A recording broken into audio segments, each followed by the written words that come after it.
Whether you're stuck in traffic, hitting the gym, or just winding down, we are here to spill the hottest tea from your favorite Bravo shows. From the wildest reunions to the quietest social media unfollows, we cover it all. So welcome back to Reality TV Podcasts and Clips. Subscribe if you haven't yet. Let's get into it on 3, 2, 1. Let's do it. We are jumping straight into a massive, just a really complex legal situation unfolding in Beverly Hills right now. Yeah, it's definitely reshaping how we view these reality TV divorces. Exactly, because we aren't just looking at a standard split here. We are looking at a full-blown financial war between Denise Richards and her estranged husband, Richards-Fipers.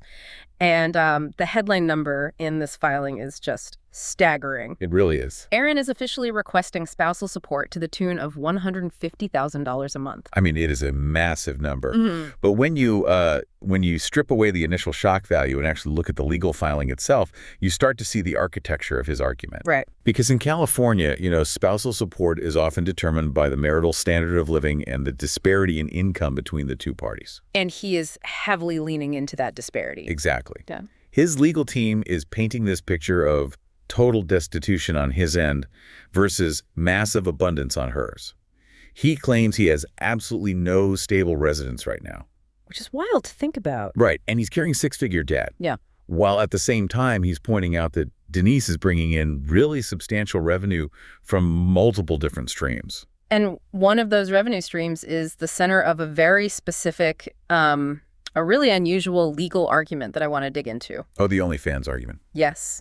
Because he isn't just pointing at her acting roles or her Bravo checks. He is explicitly pointing at her OnlyFans account. And this is where it gets incredibly technical because he claims he is entitled to that money not just as a former spouse. But as a creator. Right. Because he claims he helped create the content. Yeah, this is basically an intellectual property argument disguised as a spousal support claim. Which is fascinating. It really is. Yeah. Because Erin is alleging that since he was the one who actually took the photos and the videos that were posted to her account, he is effectively a co-creator of that content. I mean, in a standard marriage, if you take a photo of your spouse on a beach vacation, it's just a memory. Exactly. But in the modern influencer economy, that photo is a commercial asset.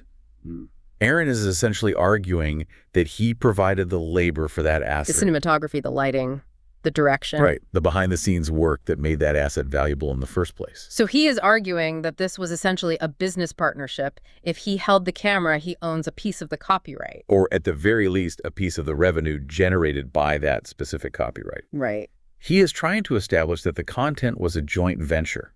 And if the family court accepts that premise, he isn't just asking for traditional alimony anymore. He is basically asking for a royalty check on the entire back catalog of her content. Which raises such a massive question for anyone out there listening who creates content with a partner. Does your partner own your content just because they press the shutter button on your phone? It is a fascinating legal thread to pull. Mm. And it could set quite a precedent. And he is extending that exact same logic to Bravo as well. He claims he was never paid for his appearances alongside Denise on The Real Housewives of Beverly Hills. Even though he was a very active participant in the drama. Very active. That is a much harder hill to climb legally because he didn't have a contract with the network. Mm. But it definitely fits his broader narrative of unpaid labor. Absolutely. I mean, he was central to several seasons. He was at those chaotic dinners. He was in the fights. He was the one explaining frequency healing to the entire group. Oh, wow. I completely forgot about the frequency healing. Right. So he is arguing that his presence added direct value to Denise's storyline and essentially bolstered her contract, yet he walked away with zero direct compensation from the network. He really frames himself as an uncredited full-time cast member. But we have to look at the broader context of these financial requests, because this negotiation is not happening in a neutral environment. No, not at all. There is a pending criminal case involving domestic violence hanging over this entire proceeding. Denise actually has a restraining order against him right now, citing physical abuse and verbal degradation. Yeah. So for him to come forward in the middle of that and demand $150,000 a month, it complicates the optics significantly. It does complicate the optics. But legally speaking, Erin's team is using a strategy called compartmentalization. Okay, break that down for us. Basically, he is attempting to completely separate the civil financial request from the criminal allegations.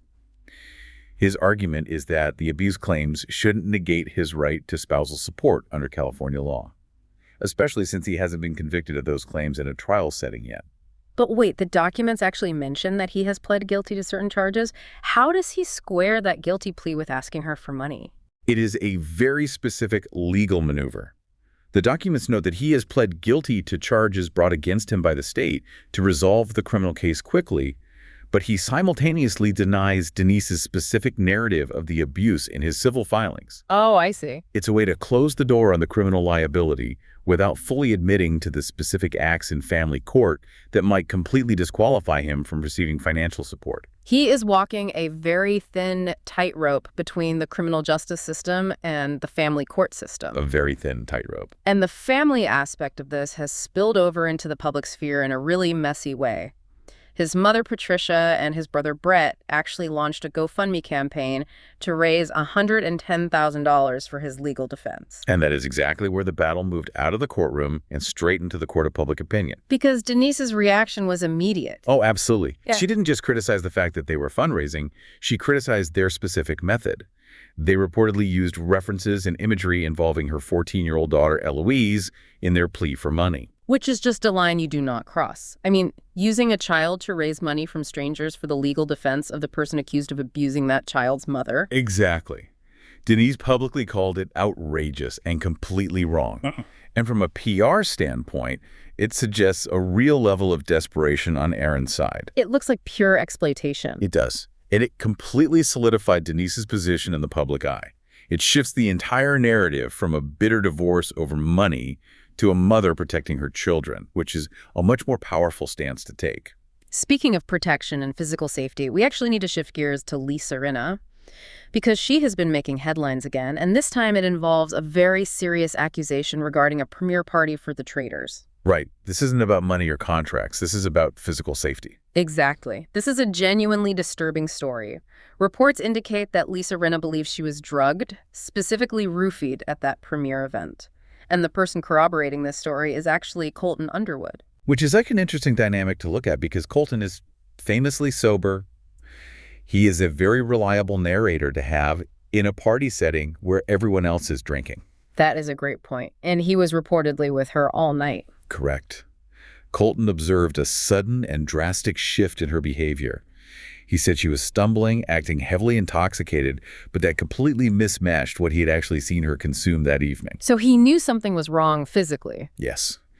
He recognized the signs of a physiological crash rather than just standard alcohol consumption. So he essentially acted as her protector in that moment. He alerted her team, and she was escorted out of the party immediately. It sounds like a terrifying situation for her. It really does. Yeah. And Lisa later told sources she is entirely convinced she was drugged. But what is interesting for us to analyze on this deep dive is the aftermath of that night between the two of them. Right. Because you would naturally assume that sharing a traumatic event like that, where one person literally looks out for the other's safety, would bond them for life. But that is not what happened at all. Colton actually unfollowed her. Exactly. Despite being her makeshift bodyguard for the evening, Colton has since unfollowed her across social media. Wow. And Lisa admitted later that she might have upset him during the filming of the reunion for the traders. It just highlights how transactional and volatile relationships in the reality TV space can be. That is so true. You can save someone from a medical emergency one week and then cut them off completely the next week just because of a comment they made on camera. It's a wild dynamic. And Lisa isn't just burning bridges with Colton either. She is currently burning bridges with the entire Bravo network. She has a new book out called You Better Believe I'm Going to Talk About It, and she is taking direct aim at Andy Cohen. The book really seems to be a vehicle for settling old scores. She is particularly aggrieved about Andy publishing her resignation text in his own diary-style book. Which he released a while back. Right.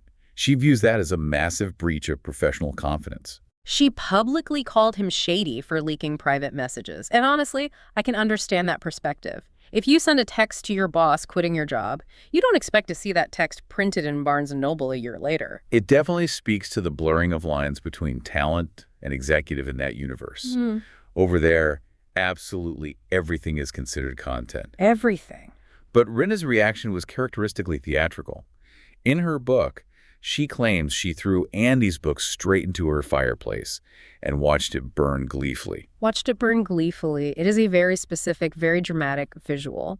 But beyond the literal book burning, she is also using her own book to completely rewrite the narrative of the infamous Aspen trip. Oh yes, the allegations about Kathy Hilton. The meltdown. Lisa is completely doubling down on her original version of events. In writing, she describes witnessing a meltdown in the dark where Kathy was pounding on the walls and threatening to completely destroy her sister, Kyle Richards. But the more significant point she makes in the book isn't just about the meltdown itself, it's about what she calls the Hilton-Richards machine. Yes, she claims it is a systemic network cover-up. Exactly. She argues that Bravo and Andy actively protect Kathy Hilton purely because of her social standing and wealth. And she points to a very specific piece of evidence to back this up. She notes that at the reunion following that season, Kathy Hilton was allowed to have a high-powered publicist present in the room with her. While filming. Right. While Rinna claims she was totally denied any such PR support by production.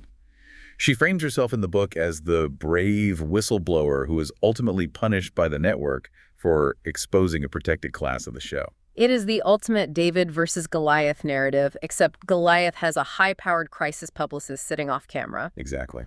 But let's hop over to Potomac, because that he said, she said energy is just as strong over there right now. But in Potomac, it is entirely focused on technology and phone recordings. The fallout from their reunion concerning Jassy Rideau is just a total mess of technicalities. It really is. This is where we see digital forensics meeting reality TV drama. The core accusation during the reunion was that Jassy was secretly recording phone calls with the other women, specifically Stacey Rush.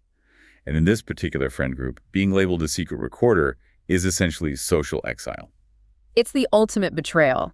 But Jassy has a very specific explanation for what actually happened. She isn't denying that the recording existed on her phone. She is denying the malicious intent behind it. Right. Her defense is highly technical.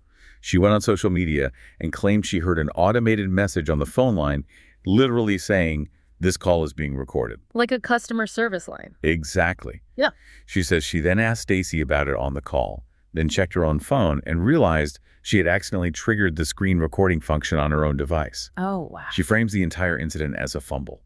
Just a simple user error rather than some calculated spy mission to gather dirt. Okay, so she is claiming it was essentially a digital butt dial situation, but she goes much further than that in her defense. She claims the editing of the reunion episode itself was purposely manipulated to make her look guilty. Yes, this is what we are calling the mute button theory. Break the mute button theory down for us. Jassy alleges that there was a very specific moment during the reunion filming where Angel explicitly acknowledged that she knew she was on speakerphone during the phone call in question. Okay. And Jassy argues that if Angel knew she was on speakerphone, then it by definition wasn't a secret clandestine recording. But we as the audience never heard Angel say that in the final broadcast. Exactly. Jassy claims that is because the Bravo editors effectively muted Wendy and Stacey's microphones, or completely cut the audio track during that specific acknowledgement. That is a huge claim. It is. She believes the production team actively removed the audio evidence that would have totally exonerated her just so they could maintain the storyline that Jassy is a spy. That is such a heavy accusation, claiming that production actively suppressed the truth to isolate a cast member from the rest of the group. And regardless of the truth, the editing was effective. The prevailing narrative really became that Jassy cannot be trusted by anyone. But she wasn't the only one dealing with massive trust issues at that reunion. Monique Samuels actually re-entered the chat, so to speak, with a very heavy accusation against Stacey regarding her ex-husband, Chris Samuels. This connects right back to the sanctity of privacy and custody agreements. Monique flat out accused Stacey of speaking privately with Chris Samuels and telling him that Monique was filming for the show with their children without his legal permission. Which is huge. That isn't just petty gossip. That is actively interfering with a legal custody arrangement. It is incredibly dangerous territory to play in. Now, Stacey denies this completely. She insists she only ever speaks to her own husband and has zero interest in involving herself in Monique and Chris's custody business. But the threat of legal action over this was very real.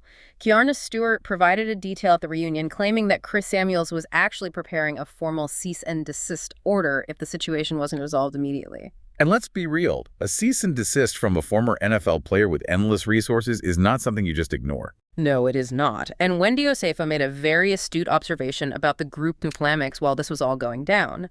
She noted that the tides are officially turning against Stacy. Yes. Because Wendy said she observed the other women on the couches reacting with genuine shock to these custody allegations. When you combine the secret recording accusations with the alleged interference in an ex-husband's custody life, it creates a really heavy cumulative effect.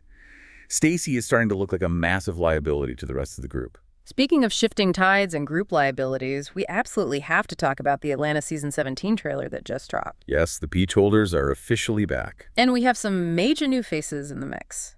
Kay Michelle and Pinky Cole are joining the returning vets like Portia, Phaedra, Drew, and Shemaya. And the one-liners in this trailer, we have to break them down. The energy is just completely different this season compared to last. The introduction of Pinky Cole alone brings a very specific, very aggressive flavor to the ensemble. Her comment to Phaedra Parks in the trailer is already iconic. Oh my goodness. She looks right at Phaedra and says, "I don't trust no lawyer that eat dead people." I mean, we just have to pause on that for a second. Eat dead people. Phaedra's reaction in the clip was absolute perfection. Just pure, unadulterated confusion. She just says, "I eat dead people." It is so absurd, it is hilarious, and it sets the tone for Pinky's character immediately. It hints at a total misunderstanding of Phaedra's mortuary science business, or perhaps it's just a wildly creative insult. Either way, it lands perfectly, but Pinky didn't stop there. She also went after Angela with a very pointed financial dig. She told Angela she should have bought her foreclosed houses. Ouch. That is hitting way below the belt financially. And Angela firing back by calling someone Mr. Clean and Papa Smurf. The verbal sparring is just so fast-paced this season. But underneath all the quick insults and the funny one-liners, there is a very heavy, serious theme of infidelity running through this entire trailer. It really seems to be the central conflict driving the season. The specific accusation of sleeping with married men is just everywhere. Everywhere. We see Drew Sidora being explicitly accused of it by Angela, and then we see Portia confronting Kelly Farrell with the exact same accusation. And Kelly's response to Portia was so intense. She didn't back down at all. She actually claimed Portia has slept with every Nigerian in Atlanta. That is a scorched earth rebuttal. It really is. And it is so interesting to see Portia back in the hot seat regarding her romantic relationships. The trailer actually sets up this massive contrast for her storyline. Right. On one hand, we see her introducing this mystery man she describes as 6'5" with big arms. She is really framing this new guy as her happy ending. But then the trailer flips the script entirely. Exactly. Then we see her sitting down with her girlfriend, Sway, who is directly warning Portia about playing the field too much. Which suggests Portia is navigating a really complex romantic life right now that isn't nearly as settled as she might want to project to the audience. It definitely asks the viewer the question, is Portia actually settling down with the 6'5" guy, or is she still heavily in the mix? And while we're talking about complex storylines, we cannot ignore the professional drama Kay Michelle is bringing to Atlanta. It isn't just about fighting with the other ladies over men. She is actually opening up about the music industry in a way we really haven't seen on this specific franchise in a long time. And that provides such a necessary layer of depth to the show. Kay Michelle really expresses the intense professional pressure of being the only Black woman on a major country music label. That is a massively significant cultural conversation to bring to a reality TV platform. It is. It grounds the show in real-world stakes. We are talking about career longevity, industry representation, and immense corporate pressure. But of course, because it is Atlanta, that deep professional stress is immediately balanced out against a teased physical altercation. Naturally. The trailer shows things getting physical between Kay Michelle and Drew Sidora, which somehow involves a friend named Black. So we get the deep cultural commentary on the country music industry, and then we immediately get the physical altercations at a dinner party. It is the classic Atlanta balance. It truly is. So when we take a step back and unpack all of this, when we look at the aggressive financial warfare happening in Beverly Hills, the intense recording paranoia taking over Potomac, and the complete reputation destruction we're about to see in Atlanta, there is a very definite pattern emerging across the entire franchise right now. There really is. If we connect all these isolated incidents to the bigger picture, we are seeing a reality TV landscape that is completely dominated by legal threats and the total weaponization of truth. Yes. In Beverly Hills, it is financial demands and abuse allegations being fought in actual court with these highly sophisticated intellectual property arguments over OnlyFans. Right.